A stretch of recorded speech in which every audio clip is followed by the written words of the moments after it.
আসসালামু আলাইকুম। বার্তা বৈঠক সংবাদ বুলেটিনে স্বাগত জানাচ্ছি আমি রাকিব হাসান। প্রথমেই সংবাদ শিরোনাম। নিহত ৭৮% শরীরে প্রাণঘাতী গুলির ক্ষত। নিহতদের স্মরণে গান, নাটক, বিক্ষোভ। সিলেটের শাহজালাল বিশ্ববিদ্যালয়ের সামনে ৩.৫ ঘণ্টা মহাসড়কে অবস্থান শিক্ষার্থীদের। তীব্র উত্তেজনায় ফুটছে মধ্যপ্রাচ্য, যুদ্ধ বাধতে পারে যে কোনো সময়। হানিয়া হত্যাকাণ্ডের পর হামাসের গুরুত্বপূর্ণ নেতা কারা? এতক্ষণ শুনছিলেন সংবাদ শিরোনাম, এবার বিস্তারিত। নিহত ৭৮% শরীরে প্রাণঘাতী গুলির ক্ষত। কোটা সংস্কার আন্দোলনকে কেন্দ্র করে সংঘর্ষ সংঘাতে নিহত প্রায় ৭৮% মানুষের শরীরে প্রাণঘাতী গুলির ক্ষতচিহ্ন ছিল। বেশিরভাগের গুলি লেগেছে মাথা, বুক, পিঠ ও পেটে। সংঘর্ষে এখন পর্যন্ত ২১২ জন নিহত হওয়ার তথ্য পেয়েছে। এর মধ্যে ১৭৫ জনের মৃত্যুর বিশ্লেষণ করে দেখা যায় ১৩৭ জনের শরীরে প্রাণঘাতী গুলি ও ২২ জনের শরীরে ছড়রা গুলির চিহ্ন ছিল। অন্যদের মধ্যে ১০ জনের শরীরে ছিল মারধর ও আঘাতের চিহ্ন। ৪ জনের মৃত্যু হয়েছে গাড়ি ও স্থাপনায় দেওয়া আগুনে পড়ে। পুলিশের ধাওয়া খেয়ে পানিতে ডুবে মৃত্যুর ঘটনা ঘটেছে ২ জনের। আঘাতের ধরন পাওয়া গিয়েছে ঢাকা মেডিকেল কলেজ হাসপাতালের নথি পর্যালোচনা এবং ঢাকা ও নারায়ণগঞ্জের ১১টি হাসপাতাল কর্তৃপক্ষের দেওয়া তথ্যে। নিহতদের স্মরণে গান, নাটক, বিক্ষোভ। আসছে ফাল্গুনে আমরা কিন্তু দ্বিগুণ হব। জহির রায়হানের লেখা আরেক ফাল্গুন উপন্যাসের সংলাপ। এই সংলাপে আন্দোলনরত শিক্ষার্থীরা ফেসবুকে বারবার তুলে ধরেছেন। গতকাল সিলেটের শাহজালাল বিজ্ঞান ও প্রযুক্তি বিশ্ববিদ্যালয়ের শিক্ষার্থীরা সেই সংলাপই লিখছিলেন। গণসংগীত, পথনাটক, দেয়াল লিখন, স্মৃতিচারণা ও বিক্ষোভ সমাবেশের মধ্য দিয়ে বৈষম্য বিরোধী ছাত্র আন্দোলনের রিমেম্বারিং আওয়ার হিরোস কর্মসূচি পালিত হয়েছে। গতকাল বৃহস্পতিবার ঢাকাসহ অন্তত ১৬টি জেলা ও মহানগরে এসব কর্মসূচি পালনের খবর পাওয়া গেছে। এসব কর্মসূচিতে শিক্ষার্থীর পাশাপাশি কোথাও কোথাও শিক্ষক ও আইনজীবীরাও অংশ নেন। এসব কর্মসূচিকে ঘিরে দেশের বিভিন্ন স্থানে সতর্ক অবস্থানে ছিলেন আইন শৃঙ্খলা রক্ষাকারী বাহিনীর সদস্যরা। কোথাও কোথাও কর্মসূচিতে পুলিশ বাধা দেয়, কোথাও কোথাও পুলিশের সঙ্গে বিক্ষোভকারীদের পাল্টাপাল্টি ধাওয়ার ঘটনা ঘটে। কয়েকটি স্থানে বেশ কিছু শিক্ষার্থীকে আটক করে পুলিশ। অবশ্য পরে তাদের অনেককে ছেড়ে দেওয়া হয় বলে জানিয়েছেন। সরকারিতে চাকরিতে কোটা সংস্কার আন্দোলনকে ঘিরে ঢাকাসহ দেশের বিভিন্ন স্থানে সংঘর্ষ, সংঘাত, সহিংসতা, অগ্নিসংযোগের ঘটনা ঘটেছে। এতে ২ শতাধিক মানুষ নিহত হয়েছেন, আহত হয়েছেন কয়েক হাজার মানুষ।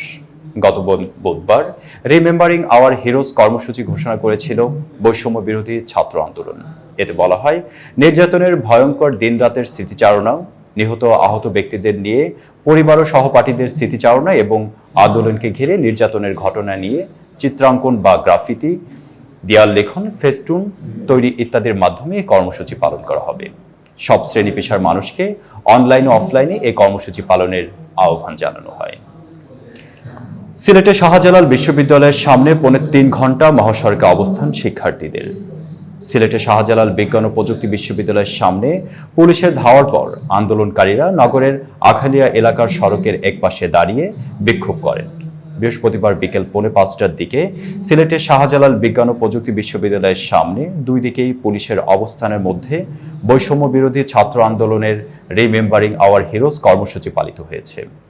আজ বৃহস্পতিবার বেলা ৩টা থেকে ৫:৩০ পর্যন্ত বিশ্ববিদ্যালয় সংলগ্ন সুরমা আবাসিক এলাকায় এই কর্মসূচি পালন করেন শিক্ষার্থীরা। প্রত্যক্ষদর্শী ও আন্দোলনকারী শিক্ষার্থীরা জানান, বিশ্ববিদ্যালয়ের প্রধান ফটকে পুলিশের কড়াকড়ির কারণে শিক্ষার্থীদের একটি অংশ সুরমা আবাসিক এলাকায় এবং অন্য একটি অংশ কুমারগাঁও বাস স্ট্যান্ডের দিকে ছিল। বেলা ৩টা থেকে বাস স্ট্যান্ডের দিকে থাকা শিক্ষার্থীরা বিশ্ববিদ্যালয়ের প্রধান ফটকে জড়ো হওয়ার চেষ্টা করেন। ৩:৩০টার দিকে কিছু শিক্ষার্থী বিশ্ববিদ্যালয়ের প্রধান ফটক সংলগ্ন সড়কে জড়ো হতে চাইলে পুলিশ তাদেরকে সরিয়ে দেয়। পরে শিক্ষার্থীরা প্রতিবাদ জানিয়ে স্লোগান দিতে থাকেন। তারা কুমারগাঁও বাস স্ট্যান্ড এলাকার দিকে এগোতে থাকলে পুলিশ পেছন থেকে ধাওয়া দিয়ে লাঠিপেটা করে শিক্ষার্থীদের ছত্রভঙ্গ করে। এ সময় একজনকে আটক করে পুলিশ। আন্দোলনকারী শিক্ষার্থীদের কর্মসূচিতে সংহতি জানিয়ে শাহজালাল বিজ্ঞান ও প্রযুক্তি বিশ্ববিদ্যালয়ের সামনে অবস্থান করেন শিক্ষকেরা।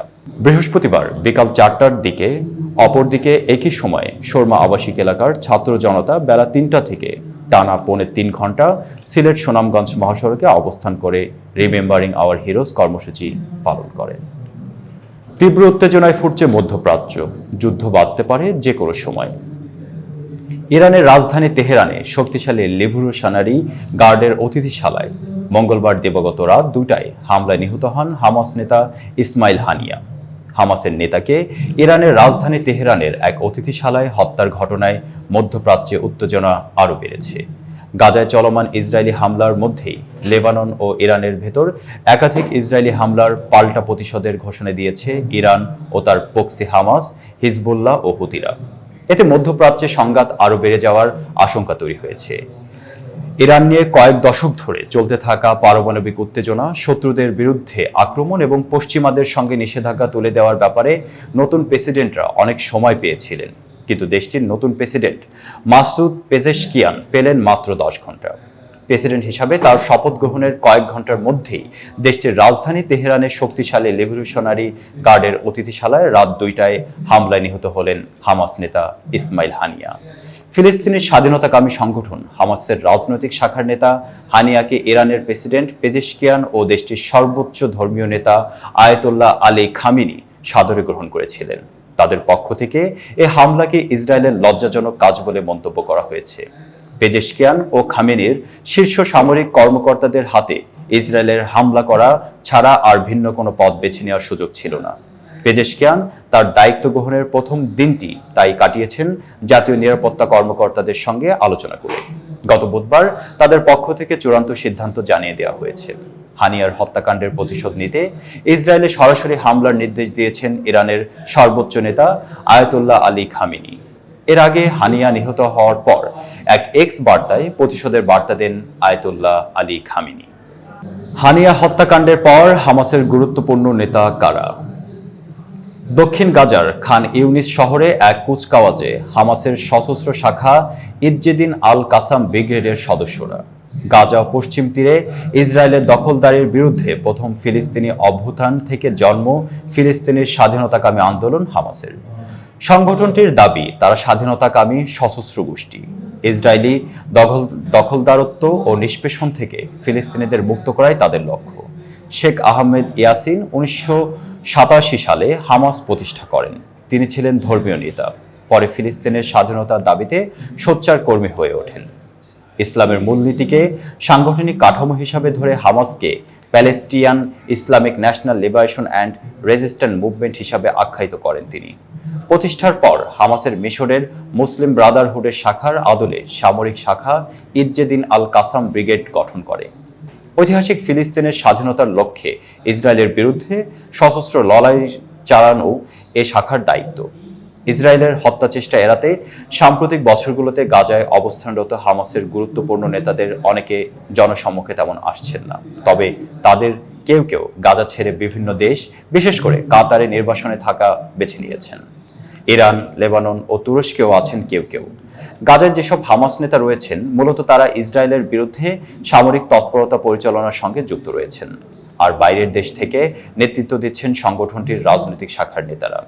হামাসের রাজনৈতিক শাখার প্রধান ইসমাইল হানিয়া নিহত হওয়ার ঘটনার পর সংগঠনটির গুরুত্বপূর্ণ নেতা এখন কারা রইলেন তাদের সম্পর্কে তুলে ধরেছে মিডল ইস্ট আই। এতক্ষণ বার্তা বৈঠকের সাথে থাকার জন্য ধন্যবাদ। নতুন নতুন তথ্য ও সংবাদ পেতে বার্তা বৈঠকের ইউটিউব চ্যানেল ও ফেসবুক পেজের সাথেই থাকুন।